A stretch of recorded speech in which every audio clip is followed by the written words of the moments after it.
Berjumpa kembali dengan saya Sam, teolog pertesan karismatik di Morning Star Ministry channel ini.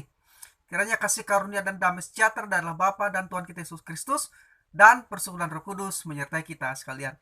Pada kesempatan ini saya ingin share materi yang saya sampaikan di dalam khotbah ibadah raya Sangkakala Ministry, ya, dengan tema mewaspadai penyesatan. Mewaspadai penyesatan. Ya, ini tema yang akan saya bagikan bahas hari ini. Ayat bacaan kita dari Matius pasal 24 ayat 3 sampai 5. Matius 24 ayat 3 sampai 5 di sana dikatakan, ketika Yesus duduk di atas bukit Zaitun, datanglah murid-muridnya kepadanya untuk bercakap-cakap sendirian dengan dia. Kata mereka, katakanlah kepada kami bila manakah hal itu akan terjadi dan apakah tanda kedatanganmu dan tanda kesudahan dunia. Jawab Yesus kepada mereka, waspadalah supaya jangan ada orang yang menyesatkan kamu. Sebab banyak orang akan datang dengan memakai namaku dan berkata, akulah Mesias, dan mereka akan menyesatkan banyak orang. Nah, konteks keseluruhan Matius 24 Matius pasal 24 dan pasal 25 adalah gambaran tentang masa depan. Ya, merupakan gambaran tentang masa depan yang ditandai dengan penyesatan. Kata Yunaninya ada plano, dan peperangan. Kata Yunani adalah polemos. Ya, jadi akhir zaman akan dipenuhi dengan penyesatan. Ya, jadi ada dua tanda di situ. Tanda utama yang pertama adalah penyesatan dan yang kedua adalah peperangan. Ya, polemos itu bukan pertempuran tapi peperangan, artinya terdiri dari beberapa pertempuran. Ya. Nah, jadi itu konteksnya ya. Tentang gambaran tentang masa depan. Nah, akhir zaman akan dipenuhi dengan penyesatan, dikatakan oleh Tuhan, yaitu penyimpangan dari jalan yang seharusnya. Kata plano atau penyesatan itu berarti penyimpangan dari jalan yang seharusnya atau yang sebenarnya. Nah, hal ini memang harus terjadi. Mengapa? Karena Tuhan Yesus sendiri mengatakan kepada murid-muridnya bahwa satu dari tanda akhir zaman adalah penyesatan yang semakin meningkat. Itu yang saya katakan tadi di depan. Satu dari beberapa tanda, ya, tapi ada dua tanda utama, yaitu penyesatan dan peperangan. Nah, jadi kita tidak perlu heran ya apabila hari-hari ini penyesatan itu kita lihat semakin bertambah, ya, intensitasnya itu semakin meningkat, ya, karena Tuhan sendiri yang menyatakan ya kepada murid-muridnya satu tanda dari akhir zaman itu adalah penyesatan. Jadi di dalam Matius 24 setidaknya kita melihat beberapa kali Tuhan kita menyebut kata planau, penyesatan itu ya.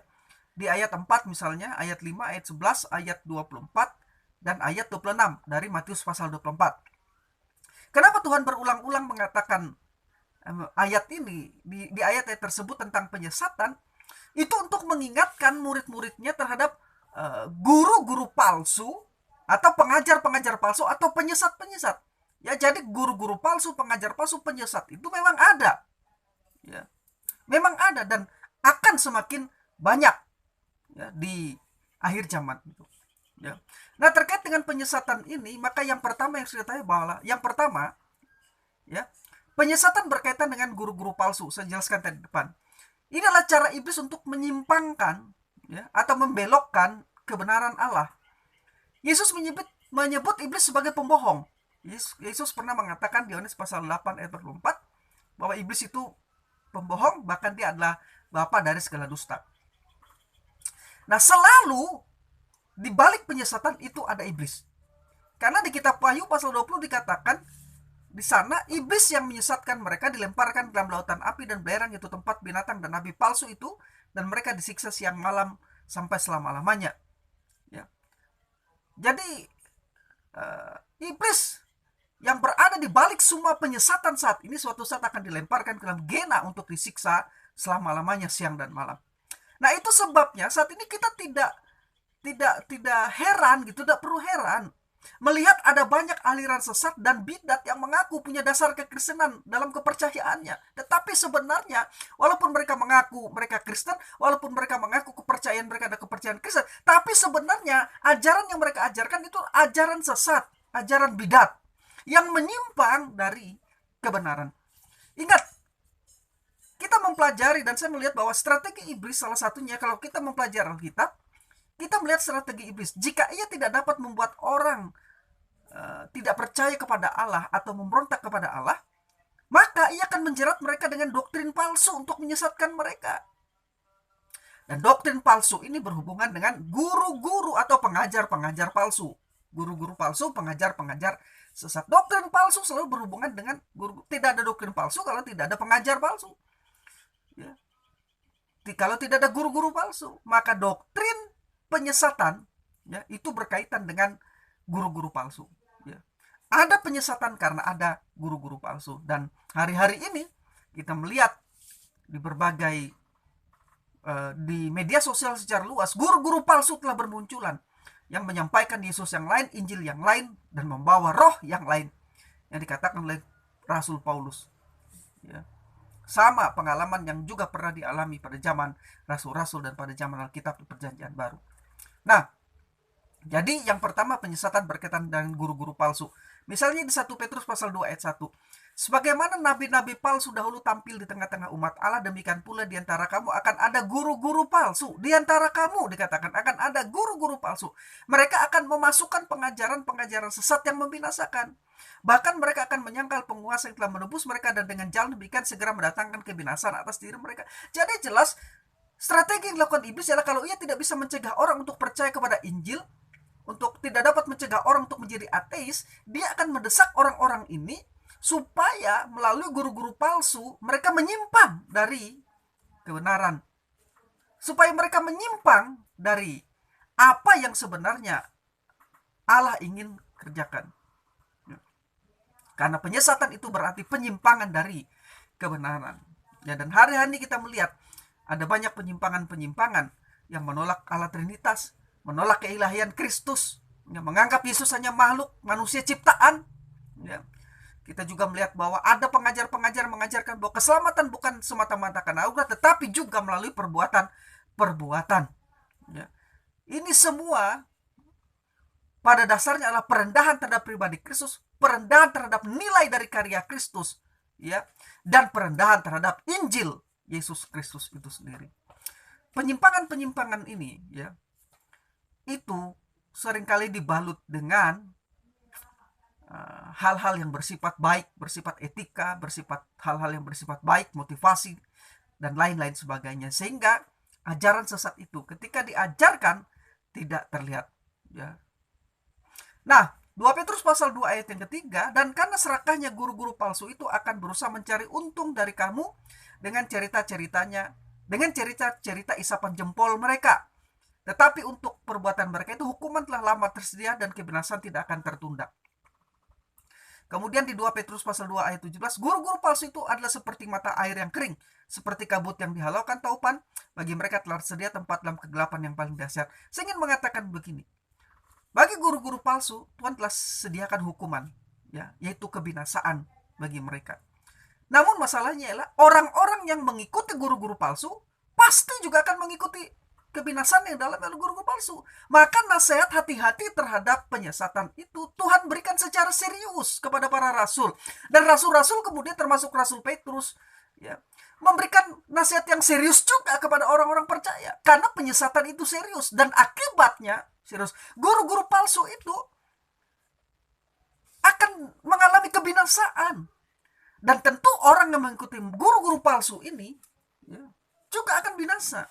Maka ada peringatan kepada orang-orang Kristen pada saat itu dan sehari ini juga untuk waspada terhadap guru-guru palsu yang datang dengan membalut dirinya dengan ajaran etika, moralitas, dan motivasional. Ya, padahal di balik itu yang mereka bawa adalah ajaran-ajaran sesat yang merendahkan nilai dari pribadi Kristus, karya Kristus, dan Injil keselamatan, ya, yang diajarkan di dalam Alkitab. Yang kedua terkait dengan penyesatan ini, yang pertama tadi penyesatan dikaitkan dengan guru-guru palsu atau pengajar-pengajar sesat. Yang kedua, penyesatan akan semakin meningkat. Itu jelas. Kenyataan bahwa penyesatan dan ajaran palsu semakin meningkat tidak perlu membuat kita terkejut. Tuhan kita Yesus Kristus telah mengingatkan para muridnya di ayat-ayat yang kita baca tadi. Dan para rasul juga termasuk Petrus di ayat kita baca tadi mengingatkan kita. Ya. 1 Yohanes pasal 4 ayat 1 misalnya juga, Rasul Yohanes mengingatkan, saudara-saudaraku yang kekasih, janganlah percaya akan setiap roh, Tetapi ujilah roh-roh itu apakah mereka berasal dari Allah. Sebab banyak nabi-nabi palsu yang telah muncul dan pergi ke surga. Jadi banyak nabi-nabi palsu, kata Rasul, yang telah muncul dan pergi ke surga. Ini ditulis pada masa gereja perdana. Dan saya percaya pada hari-hari ini lebih banyak lagi pengajar-pengajar sesat, nabi palsu, guru-guru palsu ini menyebar ke seluruh dunia. Dan ada di antara orang-orang percaya, di dalam gereja ada guru-guru palsu ini.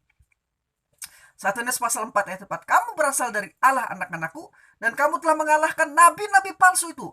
Sebab roh yang ada dalam kamu lebih besar daripada roh yang ada dalam dunia. Jadi penyesatan akan mencapai puncaknya nanti. Penyesatan itu ada sejak gereja perdana sampai saat ini dan akan mencapai puncaknya dengan munculnya antikris di akhir zaman dan pemberontakan iblis yang telah kita baca di Wahyu pasal yang ke-20. Di 2 Tesalonika pasal 2 ayat yang ke-9 dikatakan kedatangan si pendurhaka itulah pekerjaan iblis dan akan disertai pendurhaka itu antikris itu dan akan disertai oleh rupa-rupa perbuatan ajaib, tanda-tanda mujizat palsu. Kenapa mujizat palsu, tanda ajaib palsu, perbuatan-perbuatan palsu? Karena berasal dari iblis. Ya. Nah, jadi yang kedua, penyesatan akan semakin meningkat dan kita tidak perlu terkejut. Ya. Yang ketiga, terkait dengan penyesat, kita diperingatkan untuk berhati-hati terhadap penyesat. Tuhan Yesus dalam Matius 24 ayat 4 yang kita baca tadi memberikan peringatan yang tegas kepada rasul-rasul murid-muridnya agar waspada terhadap penyesatan. Karena tujuan dari penyesatan itu ya adalah membuat para murid menyimpang. Karena itu Tuhan memberikan peringatan supaya mereka waspada. Kewaspadaan ini tujuannya agar mereka luput dari penyesatan. Kata waspadalah dalam ayat 24 itu adalah kata Yunani blepete.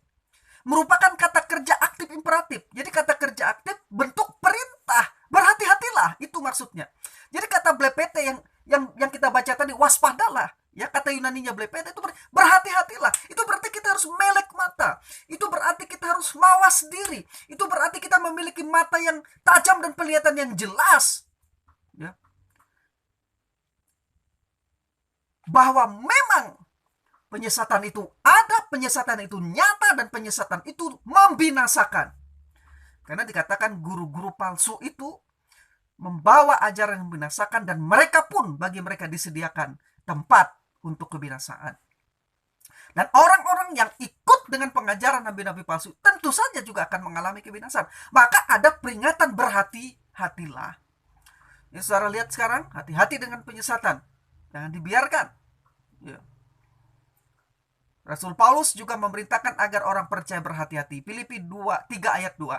Hati-hatilah terhadap anjing-anjing, hati-hatilah terhadap pekerja-pekerja yang jahat, hati-hatilah terhadap penyunat-penyunat yang palsu. Kolose 2 ayat 8, hati-hatilah supaya jangan ada yang menawan kamu dengan filsafatnya yang kosong dan palsu menurut ajaran turun-temurun dan roh-roh dunia tetapi tidak menurut Kristus. Dr. M.R. Dehan, seorang guru Alkitab terkenal sekitar 50 tahun yang lalu, yang memperingatkan begini.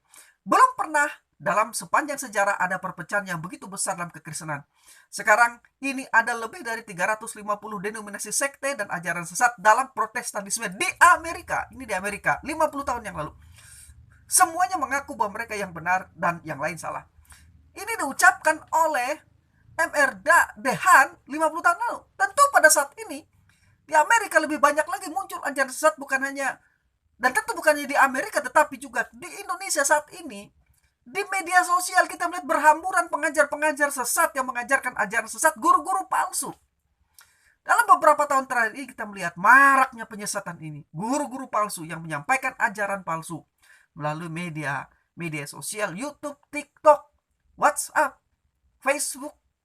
Ya, itu semua media yang mereka pakai untuk mengajarkan ajaran sesat.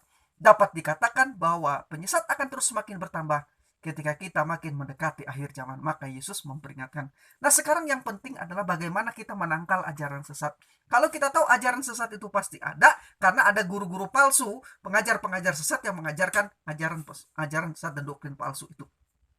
Nah, karena Alkitab memberitahu kita bahwa penyesatan akan semakin meningkat di akhir zaman, karena itu merupakan keharusan bagi kita untuk memiliki informasi yang benar tentang Tuhan kita dan kepercayaan kita, supaya kita terhindar dari penyesatan. Ada 3 hal yang ingin saya bagikan hari ini. Bagaimana kita menangkal ajaran sesat. Yang pertama, kenali Alkitab kita. Alkitab adalah kebenaran. Makin baik kita mengenali Alkitab, maka semakin siap kita menghadapi penyesatan dan guru-guru palsu itu. Kita baca Alkitab kita kenali Alkitab kita. Dengan membaca Alkitab, ya, dengan membaca Alkitab, mengenali Alkitab, ya, kita akan mengetahui informasi tentang siapa Tuhan kita itu dan bagaimana kepercayaan kita. Maka yang pertama, saya menyarankan kepada kita sekali lagi, baca Alkitab itu setiap hari, khususnya Perjanjian Baru. Ini keharusan, bukan pilihan. Baca Alkitab, ini keharusan dan ini bukan pilihan. Ya. Jadi setelah kita membaca Alkitab secara teratur, membaca Alkitab secara rutin, bukan lagi sebagai pilihan bagi kita, tetapi suatu keharusan dan menjadi gaya hidup kita. Maka yang kedua, pelajari juga Alkitab kita terkait dengan masalah atau isu-isu tertentu. Ya. Dan kita bisa belajar dari siapa? Dari para pendeta, gembala, dan ahli Alkitab yang terpercaya. Jangan pernah belajar dari pengkhotbah dan pengajar sembarangan yang sekarang ini bermunculan di media sosial. Ya. Baru-baru ini kita mendengar ada pendeta yang mengatakan bahwa Yesus itu bukan juru selamat. Yesus bukan juru selamat. Tapi apa yang diajarkan baik, moralitas yang diajarkan baik, etika yang diajarkan baik, motivasional yang diajarkan baik, tapi ternyata ketika bicara tentang doktrin yang diajarkan ajaran sesat. Dia tidak percaya lagi kepada Allah Trinitas. Dia tidak percaya kepada keesaan kesatuan Allah yang menyatakan dirinya dalam 3 pribadi, Bapa, Anak, dan Roh Kudus. Saya melihat bahwa orang kalau sudah menolak doktrin Trinitas, semakin dia jauh dari doktrin Trinitas, semakin dia jauh tersesat. Karena sebenarnya doktrin Trinitas itu adalah inti jantung, inti dan fundamental bagi iman Kristen. Semakin baik kita memahami Trinitas, semakin baik kita memahami kebenaran. Atau semakin baik kita memahami kebenaran, semakin kita menerima doktrin Allah Trinitas itu. Semakin kuat, semakin kokoh. Orang mengatakan Yesus bukan juru selamat. Kristologi bermasalah itu karena ajarannya tentang Trinitas bermasalah. Dua hal itu tidak bisa dipisahkan. Itu sangat-sangat terkait. Kalau orang kristologinya bermasalah itu karena dia tidak clear, ya, dia tidak tuntas pemahamannya tentang Trinitas. Jadi yang kedua, yang pertama setelah kita baca Alkitab, maka langkah yang kedua, ya, kita harus belajar, ya, dari pendeta-pendeta, gembala, ya, dan ahli-ahli Alkitab, sehingga isu-isu tertentu atau masalah-masalah tertentu yang terkait dengan kepercayaan kita tahu jawabannya dan kita dapatkan dengan tepat, dengan benar, ya, sesuai dengan penggalian di dalam Alkitab itu. Ya. Jadi jangan pernah belajar dengan pengkhotbah dan pendeta atau pengajar sembarangan yang bertebaran di media sosial. Karena itu sama seperti orang memberi nasi tetapi di dalamnya berisi racun. Ya. Jadi ajaran motivasional, ajaran etika sosial, ajaran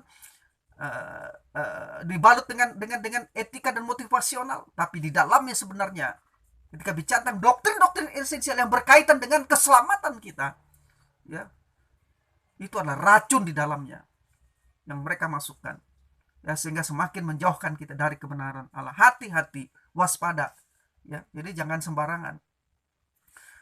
Mimbar sebenarnya yang merupakan tempat untuk mengajarkan ajaran-ajaran yang sehat, hari-hari ini dijadikan tempat untuk pengajaran-pengajaran bersifat jenaka, diisi dengan jok-jok, ya, menjadi tempat di mana mimbar yang seharusnya menyampaikan doktrin hanya semata-mata motivasional, etika yang diajarkan, moralitas semata-mata. Ya. Akhirnya orang akan baik tapi tanpa keselamatan kebenaran di dalamnya. Ya. Tuhan bukan menjadikan kita orang-orang baik, tapi menjadikan orang-orang diselamatkan, orang-orang kudusnya yang berbuat baik setelah kita diselamatkan. Ya.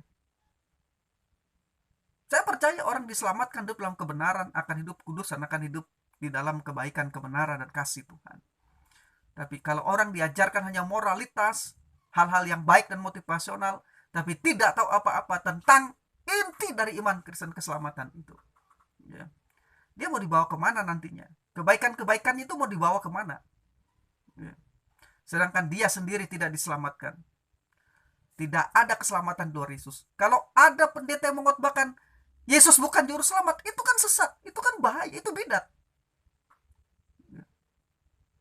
Maka berhati-hati dengan pengajar seperti itu. Yang kedua, perbanyak, jika yang pertama tadi dalam menangkal ajaran sesat adalah mengenali Alkitab kita dengan baik dan benar. Yang kedua, perbanyak mendengar khotbah doktrin dan pengajaran. Pada akhir zaman ini, saudara tahu, kapasitas doktrin iblis yang menyesatkan dan menghancurkan kehidupan manusia akan semakin meningkat. Doktrin ini bisa berupa filsafat, tahyul, dan tradisi manusia. Jadi untuk mengenal doktrin-doktrin yang palsu, kita tidak harus mempelajari doktrin palsu itu. Tidak ada kewajiban bagi kita untuk mempelajari doktrin palsu. Nah, untuk mengenali doktrin palsu, yang terpenting bagi kita adalah memahami doktrin yang benar. Dengan mengetahui yang benar, kita dapat membedakannya dari yang palsu. Nah, bagaimana kita bisa mengetahui doktrin yang benar kalau kita tidak suka mendengarkan khotbah-khotbah doktrin dan pengajaran? Telinga kita lebih suka mendengarkan khotbah motivasi, telinga kita lebih suka mendengarkan khotbah tentang moralitas, tentang kesuksesan, tentang keberhasilan, dan sebagainya. Lalu ketika kita disajikan khotbah doktrin pengajaran, kita tidak mau mendengarnya. Lalu bagaimana kita bisa membedakan yang sesat dengan yang tidak sesat jika kita tidak menyukai khotbah? Bukan berarti bahwa khotbah-khotbah motivasi, moralitas, dan etika itu tidak penting. Bukan, saya tidak mengatakan itu penting, itu baik.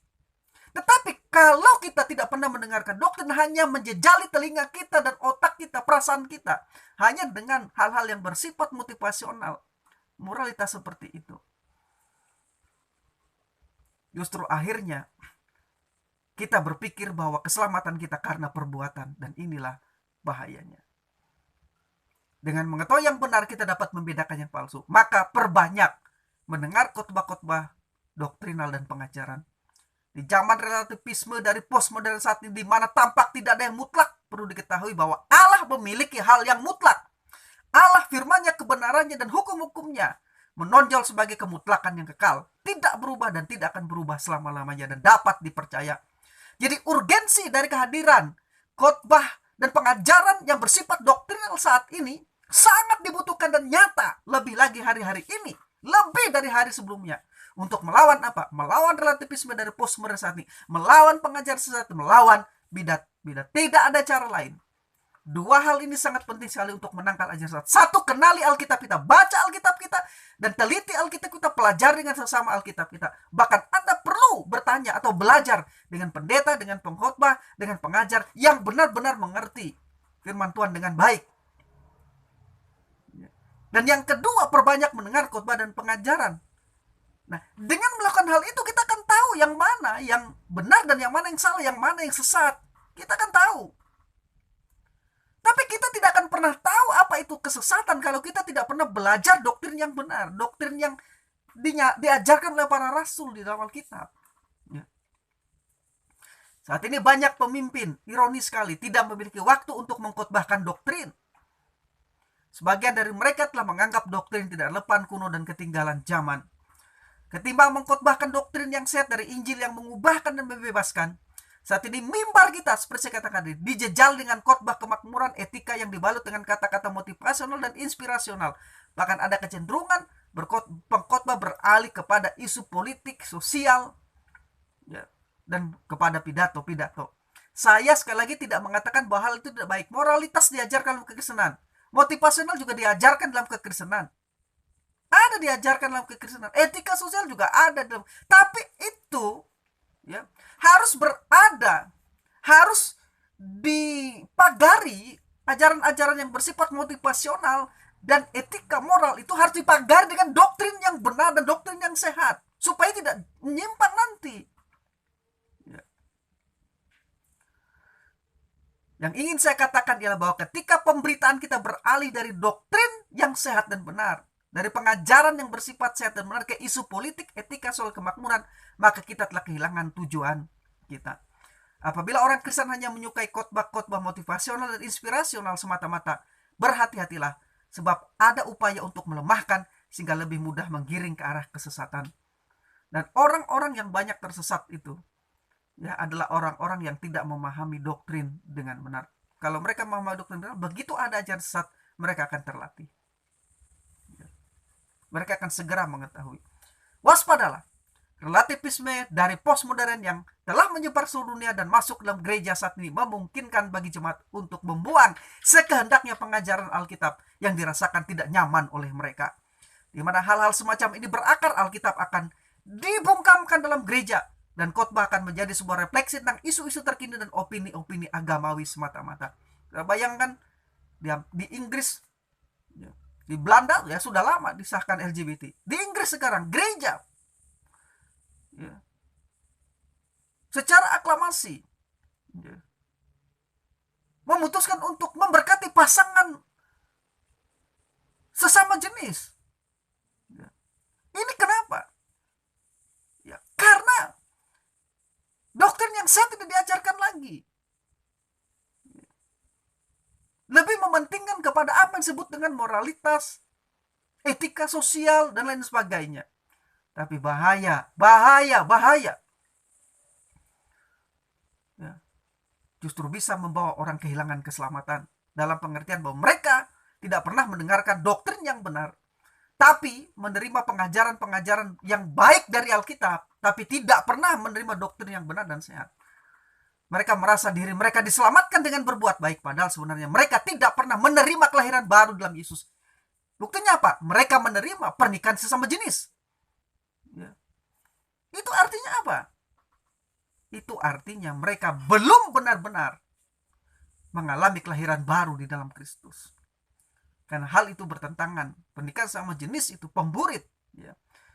Dikatakan dalam Alkitab, sama dosanya dengan penzina, sama dosanya dengan pembunuhan. Dan itu adalah dosa di hadapan Tuhan. Dan kita tidak boleh kompromi dalam hal itu.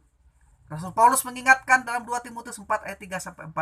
Karena akan datang waktunya orang tidak dapat lagi menerima ajaran sehat.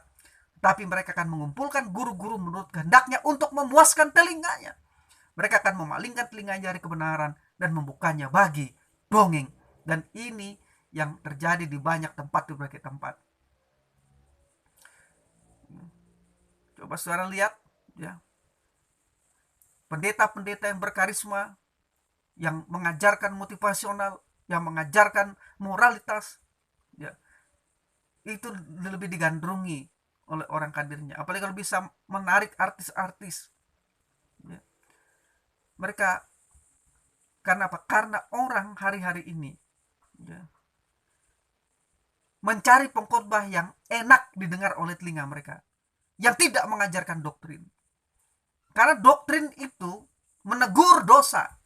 Doktrin itu menegur dosa, menyatakan kesalahan, memperbaiki kelakuan, dan mendidik orang di dalam kebenaran. Hal-hal seperti ini orang tidak mau mendengar.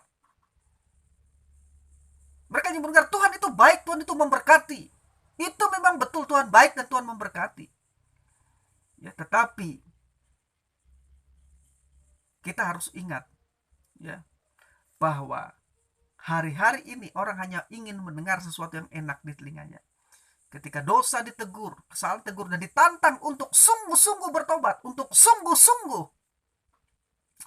dalam pengiringan kepada Tuhan, ya, mereka menolaknya. Ya.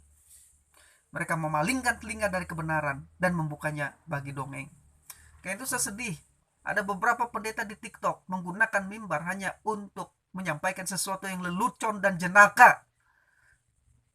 Bukan khotbah, pengajaran dan doktrin yang disampaikan, tapi sesuatu yang bersifat jenaka, sesuatu yang lucu, yang buat orang tertawa, jenaka, yang buat orang semata-mata mengenakan telinga dan suasana hati mereka. Tapi itu tidak mengubah orang sama sekali. Hanya mengenakan, tapi tidak mengubah orang. Hanya Injil, kebenaran Tuhan, dan pengajaran doktrin yang sehat yang akan mengubah orang itu secara permanen untuk tetap setia mengiringi Tuhan sampai akhir. Kalau saudara tidak diperlengkapi oleh dua hal itu tadi, mengenali Alkitab dengan baik dan benar, mengenali Alkitab dengan benar, lalu memperlengkapi diri saudara dengan khotbah-khotbah doktrin dan pengajaran, maka saudara akan sulit untuk membedakan yang palsu dan menyesatkan dari kebenaran-kebenaran yang sejati. Dan yang ketiga, setelah kita mengenali kebenaran kita ya, dan memberi telinga kita kepada khotbah-khotbah doktrinal, khotbah-khotbah pengajaran yang sehat, ingat, di dalam kita ada Roh Kudus Ketika kita lahir baru, ya, ada Roh Kudus di dalam kita. Dan Roh Kudus yang berada dalam kita inilah yang kepadanya kita meminta tuntunan dan bimbingan. Jadi ketika Rasul Paulus mengatakan di dalam Galatia 5 ayat 2, supaya kita sungguh-sungguh merdeka, Kristus telah memerdekakan kita, kan itu berdiri teguh dan jangan mau lagi dikenakan kuk perhambaan. Segera kemudian, ia menghubungkannya dengan hidup dipimpin oleh Roh. Di ayat yang ke-25. Hidup dipimpin oleh Roh, disebut juga hidup yang dikendalikan oleh Roh. Dengan terus-menerus mengalami kepenuhan Roh. Alkitab memerintahkan orang percaya untuk senantiasa penuh dengan Roh. Efesus pasal 5 ayat yang 18. Kata penuh di dalam Efesus pasal 5 ayat 18 itu, penuh dengan Roh itu adalah present ini, pleroste en pneumati. Ini adalah present imperatif. Ya, bentuk perintah walaupun pasif. Jadi bukan aorist. Jadi ini merupakan kata kejam bahwa kita harus terus-menerus dipenuhi oleh Roh Kudus. Jadi kata ini menunjukkan kontinuitas, yaitu pemenuhan yang berkelanjutan dan bukan sementara. Ya, tapi sayangnya ada orang yang salah paham. Dia tidak mau mendengarkan khotbah doktrin dan pengajaran. Dia katakan ada Roh di dalam saya pasti bisa membedakan. Roh Kudus ada di dalam kita. Itu seharusnya membuat kita senang mendengarkan kebenaran-kebenaran Tuhan, pengajaran-pengajaran yang bersifat doktrin. Ingat, gereja mula-mula itu tidak diisi dengan khotbah motivasional, tapi dengan doktrin. Mereka dikatakan bertekun dengan doktrin rasul-rasul. Itu yang membuat gereja tetap eksis dan kuat dalam menghadapi aniaya dan cobaan. Coba kalau saudara ketemu dengan orang-orang yang dikhotbahi dengan jejal motivasional, dengan khotbah tentang berkat, begitu aniayanya datang, mereka akan meninggalkan Tuhan. Kenapa? Karena mereka tidak dibekali dengan ajaran-ajaran yang membuat mereka kuat, dengan makanan yang sehat, tapi dengan makanan yang sedikit banyak akhirnya meracuni kehidupan rohani mereka. Jadi kita harus mengenali Alkitab kita dan terbuka, ya, memperbanyak mendengar pengajaran khotbah-khotbah nasional. Dan kita ingat yang ketiga, bahwa Roh Kudus ada di dalam kita. Orang yang telah lahir baru belum tentu dipimpin oleh Roh. Karena itu, setelah kita lahir baru, kita minta tuntunannya supaya Roh menuntun kita, memenuhi kita. Karena pemenuhan itu terjadi berkali-kali. Kelahiran baru terjadi satu kali, tapi Roh yang ada dalam kita memenuhi kita berkali-kali. Karena tidak semua orang Kristen yang telah hidup atau telah lahir baru itu penuh dengan Roh. Maka kita perlu meminta agar Roh memenuhi kita terus-menerus. Ketika Roh memenuhi kita, dia akan membuat kita peka, baik terhadap kebenaran maupun kesalahan. Saat ini banyak guru-guru palsu yang nampaknya berkarisma secara alami dan sangat rohani, sehingga hampir sulit mengenalinya. Tetapi, dengan mengenali Alkitab, yang pertama. Yang kedua, memperbanyak pengajaran yang bersifat doktrinal. Dan yang ketiga, hidup dipimpin oleh Roh. Maka kita akan diberikan kemampuan untuk membedakan, bahkan menyingkapkan mana yang palsu, guru-guru palsu dan pengajar-pengajar sesat itu, sehingga kita tidak tersesat atau terhindar dari penyesatan. Di dalam 1 Yohanes pasal 2 ayat 18-20 dan ayat 27 dikatakan, anak-anakku, waktu ini adalah waktu yang terakhir. Dan seperti yang telah kamu dengar seorang antikristus akan datang, sekarang telah banyak antikristus. Jadi ada banyak antikristus telah muncul sekarang ini. Namun ada satu individu pribadi yang disebut antikristus yang akan datang, ya, suatu saat. Tapi antikristus sudah banyak, tapi akan ada seorang yang akan datang nanti. Dia yang disebut dengan orang yang akan mengakui dirinya adalah Mesias atau menyatakan dirinya sebagai Kristus, yang akan menjadi penguasa dunia di masa tribulasi dalam perspektif premilenialisme. Itulah tandanya bahwa waktu ini benar-benar adalah waktu terakhir. Banyak antikris atau pengajar-pengajar sesat yang bermunculan dan akhirnya bermuara mencapai puncaknya dengan kemunculan seorang pribadi antikris. Ayat 19, mereka berasal dari antara kita, berarti kan di antara orang percaya. Itu sebabnya akan ada penyesat-penyesat itu dari dalam gereja. Tetapi mereka tidak sungguh-sungguh termasuk pada kita. Sebab jika mereka sungguh-sungguh termasuk kepada kita, niscaya mereka tetap bersama-sama dengan kita. Tetapi hal itu terjadi supaya menjadi nyata bahwa tidak semua mereka sungguh-sungguh termasuk kepada kita. Ayat 20, tetapi kamu telah beroleh pengurapan dari Yang Kudus, dan dengan demikian kamu semua mengetahuinya. Ayat 27, sebab di dalam diri kamu tetap ada pengurapan yang telah kamu terima daripadanya. Karena itu tidak perlu kamu diajar oleh orang lain, tetapi sebagaimana pengurapan yang mengajar kamu tentang segala sesuatu, dan pengajaran itu benar, tidak dusta, dan sebagaimana ia dulu telah mengajar kamu, demikian hendaknya kamu tetap tinggal di dalam dia. Alkitab memberitahu kita bahwa setiap orang yang lahir baru percaya kepada Kristus telah memiliki pengurapan. Dan lagi pengurapan itu bersifat menetap. Ayat yang kita baca tadi 1 Yohanes 1 ayat 20-27. Paulus menunjukkan bahwa orang Kristen telah diurapi dengan Roh Kudus ketika ia mengatakan, sebab dia yang telah meneguhkan kami bersama-sama dengan kamu dalam Kristus adalah Allah yang telah mengurapi, memeteraikan tanda miliknya atas kita, dan memberikan Roh Kudus di dalam hati kita sebagai jaminan arabon dari semua yang telah disediakan untuk kita. Jadi kata arabon ini adalah uang muka yang dibayar sebagai suatu jaminan dan pasti dilunasi. Jadi susunan kalimat lama ini menunjukkan bahwa pengurapan itu terjadi satu kali, bukan beberapa kali. Hanya ada satu kali pengurapan. Dan ini sama dengan peristiwa pada saat kita dilahirkan kembali. Pengalaman akan roh merupakan bagian yang normatif dari pertobatan awal seorang Kristen. Paulus dengan tegas menyangkal pernyataan modern yang sering diulang bahwa seorang tidak akan mengalami atau merasakan sesuatu pada saat pertobatan.